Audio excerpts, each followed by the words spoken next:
Bonsoir. J'étais là lorsque j'ai vu une vidéo. Une vidéo qui ressemble à un règlement de compte. On montrait une vidéo où une Yves Doro était en train de malmener une fille sur son plateau encore, comme d'habitude. Pour ceux qui ne le savent pas, ce n'est pas sa première fois. Elle a l'habitude de régler ses litiges sur le plateau. D'abord, avant toute chose, avant de commencer cette vidéo, j'aimerais dire au directeur des programmes de prendre toutes les dispositions pour que sa télévision ne soit pas un lieu pour régler ses comptes personnels. Voilà. J'aimerais que vous vous connectez. En attendant, j'aimerais saluer ma petite soeur Aya Diantra. Comment ça va?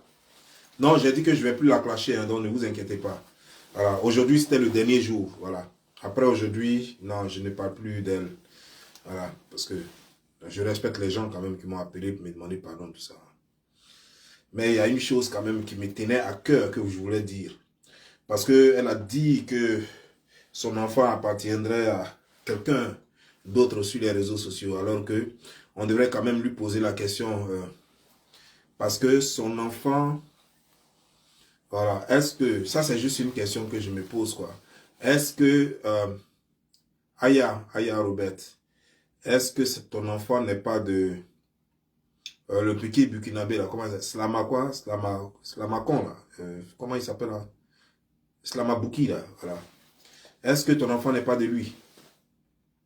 Parce que nous sommes partis à Saint-Phal et tout le monde a vu l'émission, là. Lors d'embrasser Slamakon, elle a préféré manger les trucs, là, voilà. Le breuvage, là. Elle a préféré manger ça. Mais je vous assure que dès que c'est fini net, dès qu'on a fini cette émission ce jour-là, et puis on est allé à côté de la piscine, c'est elle-même qui est partie l'attraper comme ça pour l'embrasser goulûment. C'est-à-dire que devant les caméras, elle a fait comme si elle peut manger n'importe quoi, ne serait-ce que pour ne pas l'embrasser même. Mais hors des caméras, elle allait l'embrasser goulûment. Les deux ont levé pendant tout le temps. Et donc, qu'elle vienne me dire que l'enfant là n'est pas de lui. Je ne dis pas forcément que l'enfant est de lui, mais je vais avoir juste l'esprit clair parce que tout mon séjour là-bas, la seule personne que je l'ai vue, avec qui je l'ai vu lever, c'était Slamakon. Et j'apprends des choses par-ci, par-là. Le père serait celui-là, c'est le père. On cherche le père de l'enfant. Allez-y demander à Slamakon, le petit burkinabé. Allez-y lui demander. Si ce n'est pas lui le père, alors vous allez chercher ailleurs, mais demandez-lui d'abord. Voilà. Et demandez à Aya Robert d'abord si ce n'est pas lui le père. Si elle vous dit que ce n'est pas lui le père, maintenant vous allez continuer vos recherches. Sinon, commencez par là, quoi. C'est un indice que je vous donne, parce que moi, je suis témoin de ça. Tout le monde est témoin de ça. Tous ceux qui étaient à Saint-Phal et tous ceux qui étaient là ce jour-là, au bord de la piscine, elle a attrapé l'Amazon, l'embrassé, après avoir refusé de l'embrasser publiquement. L'Amazon avait déjà apprêté un chewing-gum, parce qu'il pensait qu'il allait l'embrasser. Elle a dit qu'elle préférait manger le breuvage qui était là. Et au finish, donc on est parti à la piscine le lendemain. Je vous dis le lendemain parce que cette scène s'est passée la nuit. Et le lendemain, à la piscine, je l'ai vu, tout le monde l'a vu, en train d'embrasser goulûment l'Amazon. Et là, Yaka Yaka est assis là, et j'étais assis là. Moi j'étais arrêté, Yaka Yaka était assis. Moi j'étais arrêté. Et je ne crois pas que si c'était, toi tu étais amoureuse de Yaka Yaka, que tu puisses embrasser Slamakon devant Yaka Yaka. Donc il va falloir qu'on remette les pendules à l'air. Voilà. C'est juste ce que je voulais dire. Voilà. C'est juste ce que je voulais dire. Mami Chak. Mami Chak, c'est juste ce que je voulais dire. Maintenant, concernant toi, Yves Dero. Tu sais, Yves Dero, tu me fais pitié, quoi. Parce qu'au fait, on a l'impression que tu n'as pas cette capacité intellectuelle à régler tes problèmes sans les yeux. C'est-à-dire qu'au fait, tu aimes bien mettre tes amis dans le fauteuil blanc. Tu aimes bien mettre tes amis dans le fauteuil blanc, c'est-à-dire qu'ils viennent et ils n'ont pas le choix. Et comme tu es la maîtresse de ton émission, c'est toi qu'on regarde. Quand tu dis tais-toi, tout le monde se tait. Et tu la malmènes comme tu veux. Mais je vais faire un feedback un peu. Vous voyez, Mimi, je vais te dire quelque chose à toi, Mimi. Dans la vie, là, c'est pas compliqué. J'ai vu le poste de Agbore Stéphane qui dit que sa maman t'a fait des choses, elle s'est occupée de toi pendant chose, et lui-même il a eu une relation avec toi pendant 8 ans. Et voilà comment tu remercies sa mère qui a tout donné pour toi. Tu vois, c'est ça le problème. Et tu vas mal finir, toi Mimi, là. Parce que tu cherches du travail, sachant bien que Madame Brigitte Agbe, Bleu Brigitte, Madame Bleu Brigitte, Madame Brigitte Agbe, voilà, c'est Agbe, non Agbe. Stéphane Agbe, Bleu Brigitte Agbe, oui, c'est Agbe. Madame Brigitte Agbe, comme tu sais qu'elle ne s'attend pas avec Yves Dero, tu t'en vas la gâter pour avoir un travail. Tu vois, non? Ce n'est comme ça que ça allait forcément finir. Parce que tu n'as pas eu sainement ce travail-là. Moi, je m'en fous comment ils sont traités. Ce que tu dis est vrai ou faux, c'est pas ça qui me regarde au fait. Quel que soit ce que toi tu as vécu avec Madame Bleu Brigitte, tu devais savoir la fermer. Moi, peu importe qu'elle t'ait vraiment maltraité, c'est pas ça là. Je ne suis pas venu pour juger ça là d'abord. C'est pas ça qui me regarde. Là, c'est pas ça qui m'intéresse.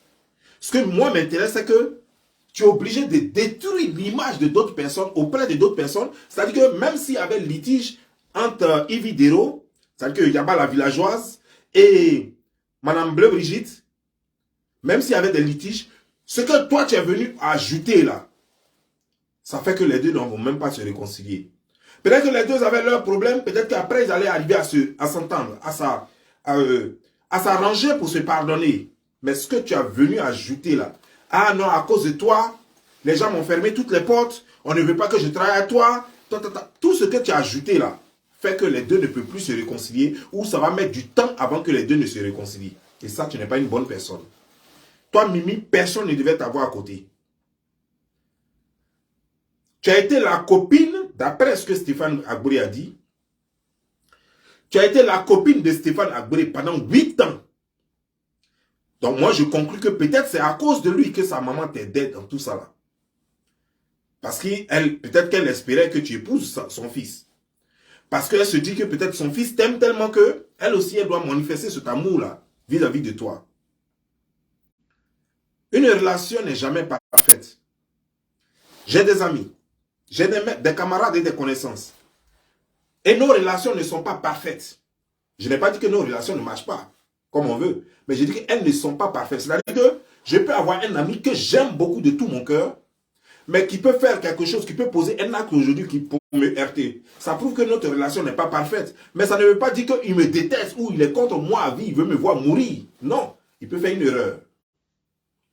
Donc, dans votre relation, une relation d'au moins 8 ans, forcément, il y a quelqu'un qui va commettre des erreurs quelque part. Donc, si Madame Bleu Brigitte a commis des erreurs quelque part, ça ne te donne pas le droit de venir la nuire, salir son image, salir sa réputation auprès de quelqu'un sans qu'elle n'ait même, sans qu'elle n'ait eu la chance de se défendre. Ça veut dire que tout se passe derrière elle. Elle ne sait rien, elle n'est pas là, il n'y a personne pour la défendre. Et ils sont en train de la détruire, salir son image.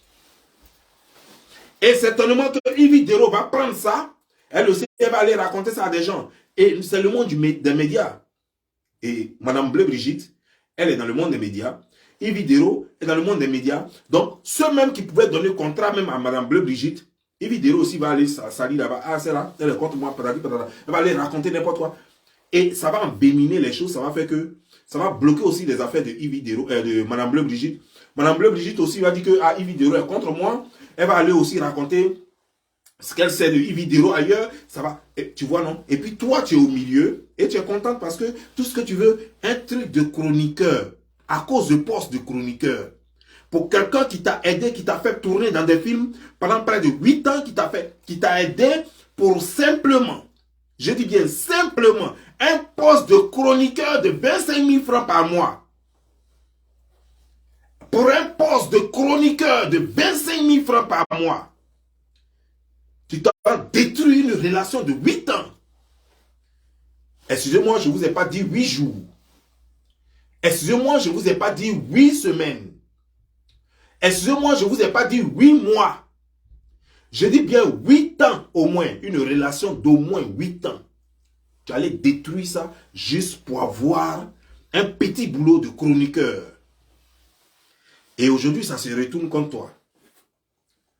Tu vas, mais toi, tu es une manipulatrice, tu es une menteuse, dis donc. Tu vas sur le plateau de Yves Dero, elle te chasse et tu t'en vas raconter aux gens que c'est toi-même qui es parti de toi-même. Et elle t'a blagué. Elle t'a fait revenir sur le même plateau pour que vous en parlez. Et elle t'a humilié comme jamais. Et j'ai regardé ton visage comme ça, on dirait un chien battu. Tu faisais pitié et en même temps j'avais mal. J'avais mal parce que ce que Yves Dero a fait, ce n'est pas faisable. Et j'avais mal parce que tu as été petite dans la tête du début à la fin. J'avais mal parce que vous me faites pitié. Parce que toi et Yaba la villageoise, vous me faites pitié parce que vous n'avez rien dans la tête. Ce sont des choses qu'on ne vient pas régler à la télévision. Ce sont des choses qui se règlent en aparté, en inbox. Ce sont des choses qui se règlent en famille. Ce sont des choses où tu invites ta camarade à un café et puis vous mettez les points sur les i. Ou alors Yves Dero, tu as peur d'elle.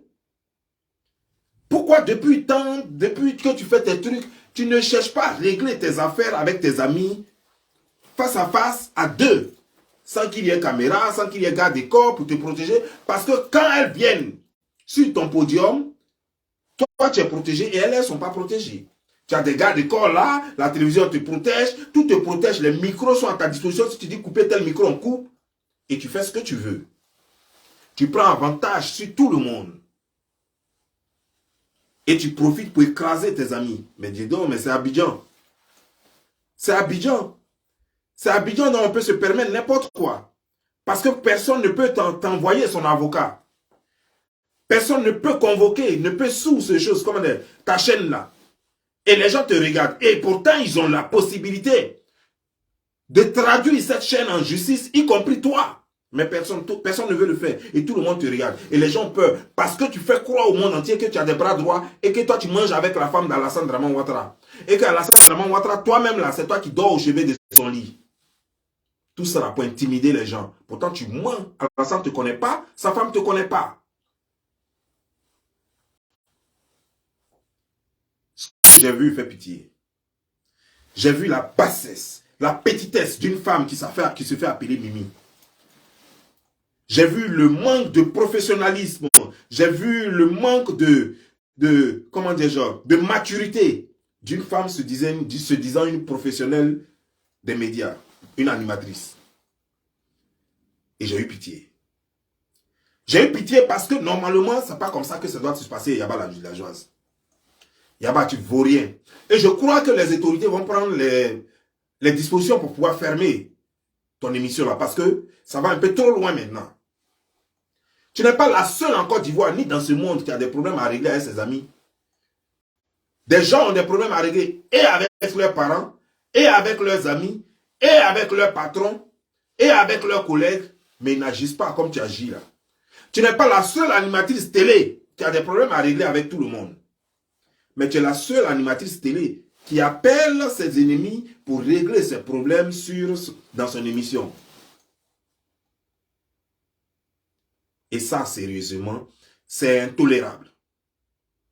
Nous ne pouvons pas supporter ça longtemps dans un pays. Des gens vont utiliser leur pouvoir pour écraser d'autres personnes pour les humilier. C'est vrai, cette femme, ce qu'elle a fait à Madame Bleu Brigitte et à son fils, c'est pas bien. Mais tu n'avais pas le droit de l'humilier comme ça. Elle doit avoir sa dignité quand même. Tu n'avais pas le droit de venir l'exposer devant tout le monde. Pourquoi quand elle te disait tout ça là, pourquoi tu n'as pas pris ton téléphone et que tu n'as pas appelé courageusement Madame Bleu Brigitte et pour lui dire, ah voilà ce que Mimi vient de me dire. Est-ce que moi je t'ai une fois fait ça? Mais pourquoi tu m'en veux? Pourquoi tu lui coupes les vivres? Mais moi quand elle et moi on est ensemble, on ne parle pas de toi. Pourquoi tu ne lui as pas dit ça? Pourquoi tu as laissé faire? Pourquoi vous avez critiqué et maintenant tu jettes la faute sur elle seule, sur Mimi seule? Toi et Mimi, vous avez critiqué ensemble Stéphane Abré et sa mère. Et aujourd'hui, tu parles à Mimi et tu ne veux même pas qu'elle prenne la parole et tu mets toute la faute sur elle seule. Comme si toi, tu étais la gentille, comme si toi, c'est toi qui lui avais donné le travail, alors que tu lui as donné ce travail parce qu'elle a critiqué tes ennemis. Tu sais qu'elle ne méritait pas le travail. Tu sais très bien que tu n'avais pas envie de lui donner le travail. Tu lui as donné le travail tout simplement pour te venger de tes amis. Pour te venger de Madame Brigitte et de son fils. Pour montrer que oui, toi, tu peux employer ses ennemis. Pour montrer que toi, tu peux recruter ses ennemis et puis elle va être isolée. Elle va être isolée. C'est pour ça que tu as donné ce travail-là. En réalité, les qualités de la fille ne t'ont jamais intéressé. Puisque tu sais que cette fille n'a vraiment pas de qualité. Parce que la seule qualité qu'elle a, c'est de cogner la tête des gens. Elle ne sait rien faire. Et c'est dommage. C'est dommage. Parce que Madame Bleu Brigitte, c'est une femme qui a ses défauts. Mais Madame Bleu Brigitte, je ne crois pas qu'elle puisse te nuire. Puisque si Madame Bleu Brigitte a besoin de te nuire, elle ne se servira jamais d'une cervelée comme Mimi. Pendant 8 ans, elle ne peut pas chercher toi à te nuire en passant par Mimi pendant 8 ans. Pendant les 8 ans, toi tu étais où? Pendant qu'elle s'occupait de Mimi, là, toi tu étais où pendant ces 8 ans? Tu étais une femme qui se faisait laper en désordre en France, avec un petit sac sans marque, et tu te promenais dans tous les petits maquis et tout, tu étais sale, crasseuse. En France, pendant ce temps, elle s'occupait de Mimi. Pendant les 8 ans. Elle s'occupait de Mimi. Mimi, elle nourrissait Mimi. Elle veillait à l'avenir de Mimi. Et elle ne te connaissait pas. Elle ne savait même pas qui tu étais. Tu n'étais rien en ce moment encore. Pendant qu'elle s'occupait de Mimi. Donc, sa relation avec Mimi ne reposait pas sur toi. Mais toi, ta relation avec Mimi reposait sur elle. Parce que tu cherchais les ennemis de Mimi, les ennemis de Madame Bleu Brigitte, pour pouvoir asseoir ton pouvoir. Généralement, les gens qui agissent comme ça, c'est les gens qui sont ni loi ni foi. C'est les gens qui ne connaissent pas Dieu, en fait, des mécréants, simplement. C'est eux qui agissent comme ça. Parce que tu cherches pas là partout. C'est ce qu'on appelle aux États-Unis ici, troublemaker. C'est-à-dire que tu cherches pas là, partout où il y a pas là, il faut que tu sois là. Pourquoi tu ne peux pas passer un temps, c'est-à-dire que construire la paix? Tu as invité Yaka Yaka sur ta page, dans ton émission. Yaka Yaka, c'est un constructeur de paix. Pourquoi ne pas saisir cette occasion pour lui donner cette possibilité de faire la paix sur ta page? Il était là ce jour-là. Il est encore en Côte d'Ivoire. Pourquoi ne pas appeler Yaka Yaka pour réconcilier les gens? Il a déjà fait sur sa page, avec brillance d'ailleurs. Pourquoi il faut que toi tu viennes toujours ouvrir le rideau de la belligérance? Pourquoi un jour tu ne peux pas ouvrir la porte de l'amitié, de l'amour, de la tolérance, du pardon? Pourquoi il faut toujours que tu viennes régler tes histoires, toujours en infligeant le tort aux autres, en humiliant les autres? Pourquoi? Tout simplement parce que c'est ton émission. Parce que c'est ton émission. Alors tu en fais ce que tu veux, n'est-ce pas? Alors tu fais comme tu veux, tu fais ce que tu veux, tu t'en fous du monde en fait, tu t'en fous des gens. Il y a quoi réellement entre le directeur de l'émission, le directeur de ta chaîne et toi? Parce que le monsieur ne sait pas qu'il est en train de tout foutre en l'air. J'interpelle ici le directeur pour lui dire que monsieur, vous êtes en train de foutre votre travail en l'air. Je sais que vous n'êtes pas un petit homme, vous avez certainement travaillé dur, vous avez certainement, vraiment, vous avez tout ce que vous avez à par mérite et non par don. Et ça ne serait pas bien que les gens se servent de votre émission pour foutre tout en l'air. Parce que nous sommes très heureux de votre émission. Pas à cause de Ivy, parce qu'elle ne vaut rien, sérieusement. Parce qu'elle nous démontre chaque jour qu'elle ne vaut rien. Mais nous sommes fiers de votre émission parce que vous faites partie des 3 chaînes qui se sont ajoutées à la RTI. La FTV, la 3 et puis la NCI. Nous sommes fiers. Parce qu'en Côte d'Ivoire, on était fatigué d'entendre RTI. Et Dieu merci, on peut désormais dire il y a la 3, il y a NCI, il y a la FTV. Donc nous sommes fiers. Mais ce que nous demandons, c'est le respect et les normes. Le respect des normes. C'est le respect des autres. C'est de respecter la dignité des autres. C'est de ne pas humilier les autres. Mais qu'est-ce que vous faites? Vous passez votre temps à donner le micro à des pembèches comme Yaba la villageoise pour humilier chaque jour les gens. Les gens ont leur dignité quand même. Ce n'est pas un crime. Si on ne s'entend pas, c'est ce qu'on appelle des malentendus. Même la langue et la dent sont dans la même bouche, mais souvent ils se mordent. Ce n'est pas aussi méchant si moi je dis quelque chose et que tu ne m'as pas compris, et que je prends mal, et qu'on ne s'entende pas, mais après on peut se réconcilier. Est-ce que c'est une raison pour venir t'humilier? Parce que j'ai une chaîne de télévision? Non mais attends. Monsieur le directeur, je crois que vous avez créé cette chaîne pour servir la Côte d'Ivoire et servir les intérêts en éduquant les Ivoiriens. Mais monsieur, je ne sais pas si c'est monsieur ou madame, directeur ou directrice de la NCI, vous ne servez pas les Ivoiriens, vous détruisez les Ivoiriens avec cette chaîne. Par le biais de cette femme, Yaba la villageoise. Franchement, je suis sûr que vous êtes allé à l'école, même si elle n'est pas allée à l'école, mais vous êtes allé à l'école, vous savez ce que ça veut dire la dignité, n'est-ce pas? Vous savez ce que c'est que la réputation, n'est-ce pas? Vous savez ce que c'est que le respect, des choses qu'elle ne connaît pas. Ramenez-la à l'ordre avant que ça ne se gâte. Parce que si vous ne la ramenez pas à l'ordre, nous allons commencer à boycotter sérieusement cette chaîne. À toi, Mimi, je vais te dire une chose. Mimi, tu es moins qu'une femme. Tu es juste la misère incarnée. Tu n'as pas de dignité. D'abord, on t'a chassé sur une chaîne de télévision. On te chasse sur une chaîne de télévision, tu t'en vas. Tu viens faire interview sur cette chaîne-là par rapport à quoi? C'est parce que toi-même tu sais que... Et puis tu sais surtout, tu connais ces techniques. Quelle que soit la personne qui va t'inviter, toi tu t'en vas chercher quoi sur cette chaîne-là? C'est pas que c'est pour t'humilier. Tu es aussi petite dans ta tête comme un moineau. Est-ce que tu es aussi petite dans ta tête comme un moineau? Tu n'es pas capable de réfléchir?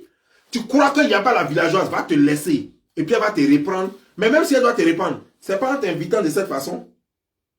Si elle va te reprendre, on te signe un autre contrat et puis tu le joues, tu viens faire ton émission, et vous ne parlez pas de ce qu'il y a eu avant. Mais elle t'appelle, elle t'invite sur ton émission pour te dire de parler de quoi? Et elle vient, elle t'humilie. Je comprends que ce sont les enfants comme Stéphane Abré avec qui tu peux vraiment sortir. Sinon toi, tel que je te vois, non, un homme responsable, un homme intelligent, on ne peut pas sortir avec toi. Parce que, franchement, quoi, si tu as couché avec un homme intelligent, je ne crois pas que vous puissiez même faire une semaine. Parce que le jour où il va ouvrir vraiment un vrai débat entre vous deux, il découvrira tes carences et puis en même temps, il va t'égarer. Tu n'es pas une femme, tu es juste une pembèche. Une vaurien, une conflictuelle. Une fille avec de la haine, une fille qui ne pourra jamais réussir, une fille qui est ingrate et qui n'est pas reconnaissante. Mimi, je suis désolé pour toi. Va au village. Il y a de la place. Tu vas au village, c'est mieux pour toi parce que là-bas, tu peux aller au champ et tu n'as pas le temps d'emmerder les voisins. Parce que tout le monde prend sa machette et tout le monde se dirige au champ. Et au champ là-bas, tu n'as affaire qu'à des buttes d'igname et à des rizières. Tu ne peux que parler aux oiseaux et aux écureuils. Et quelquefois, peut-être aux biches et aux agoutis. Ta place, c'est pas en ville. Parce qu'en ville, tu vas mettre tout le monde en palabre. Tes voisins, tes collègues, tout le monde. C'est le village qui te convient. Va à Région Djeko. C'est ce qui fait de bien au village là-bas. Et vous allez travailler ensemble. En tout cas, sur ce, moi, je vous laisse. Portez-vous bien et que Dieu vous bénisse. J'espère que Madame Bleu Brigitte, elle a appris de ses erreurs. C'est pas tout le monde qu'on aide dans la vie. Je ne te dis pas d'avoir un mauvais cœur. Il faut continuer d'aider. C'est comme ça que Dieu t'a créé. De toute façon, même si on te dit de détester les gens, tu ne pourras pas parce que tu montres que tu peux aider. Alors, il faut continuer d'aider. Mais seulement fais très attention parce que ce n'est pas tout le monde qu'on aide. Il y a des gens, quand tu les aides là, ils foutent ta vie en l'air. Si c'est moi, je vous laisse. Ciao.